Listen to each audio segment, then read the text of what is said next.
안녕하세요, 여러분. 혹시 매일매일 분 단위로 쪼개서 빡빡하게 계획을 세우다가 오히려 더 지치고 번아웃이 와버린 경험 없으신가요? 사실 저는 완전 많거든요. 그래서 오늘은 매일 시계만 쳐다보며 스트레스 받는 그 피곤한 패러다임을 완전히 뒤집어줄 아주 흥미로운 자료를 하나 분석해 보려고 합니다. 6시간 일하는 것보다 2시간 일하는 게 더 효율적이다. 자, 이 문장 어떻게 들리시나요? 에이, 말도 안 돼! 라고 생각하실 수도 있는데요. 그런데 이게 진짜 과학적으로 증명된 비밀이라면 믿으시겠어요? 억지로 일하는 시간을 쥐어짜는 대신 우리 몸의 에너지를 어떻게 똑똑하게 활용할 것인가 하는 게 바로 오늘 내용의 핵심입니다. 오늘 우리가 살펴볼 내용들입니다.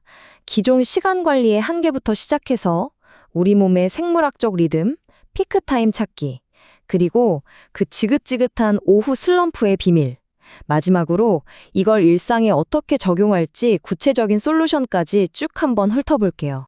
첫 번째로 짚고 넘어갈 건요. 바로 그 뻔하디 뻔한 시간 관리의 한계입니다.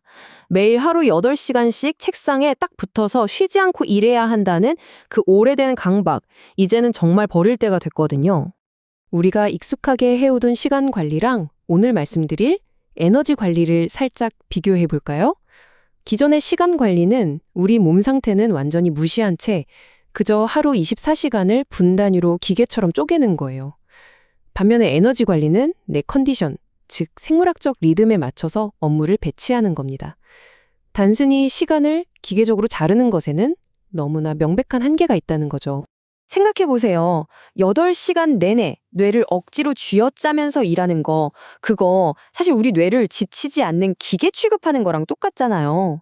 억지로 정신력만 강조하면서 버티다 보면 결국 인지적 배터리가 가장 빠르게 방전돼 버립니다. 지친 상태로 억지로 일하니까 결과물도 당연히 그저 그렇게 나올 수밖에 없고요. 그럼 대체 우리 몸은 하루 동안 어떻게 작동하길래 그럴까요? 두 번째 주제, 내 몸의 진짜 시계인 생물학적 에너지 리듬으로 넘어가 보겠습니다. 여기서 꼭 알아두셔야 할 진짜 중요한 개념이 일주기 리듬입니다. 쉽게 말해서 내 몸 안에 있는 생체 시계예요.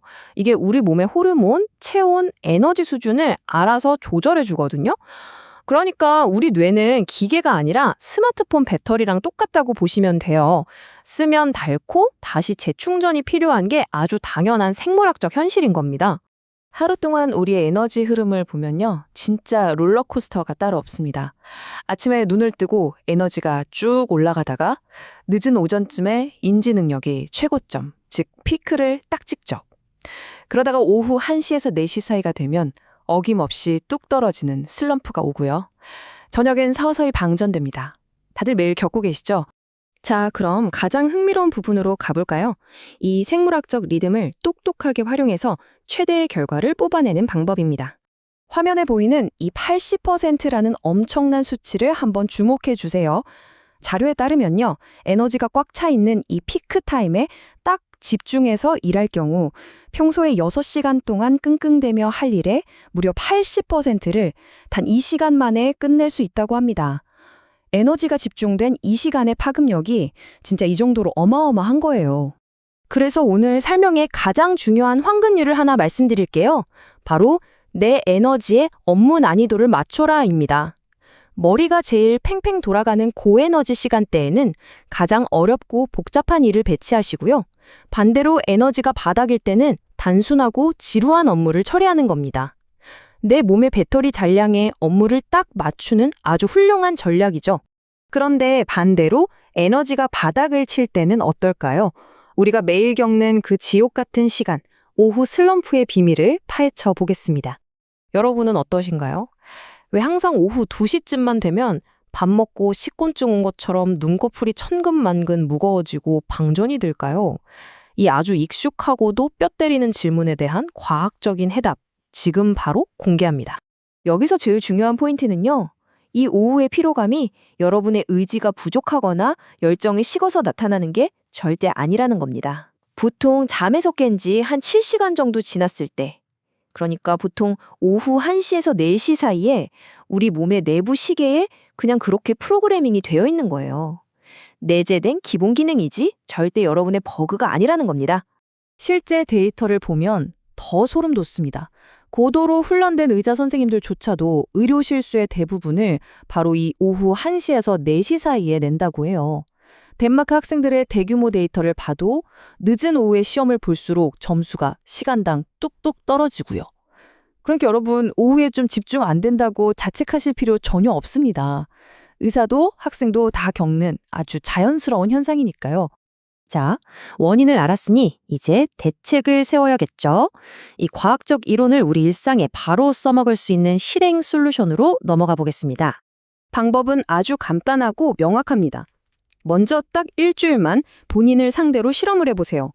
하루 중 언제 집중이 가장 잘 되는지 나만의 피크 타임을 찾는 겁니다.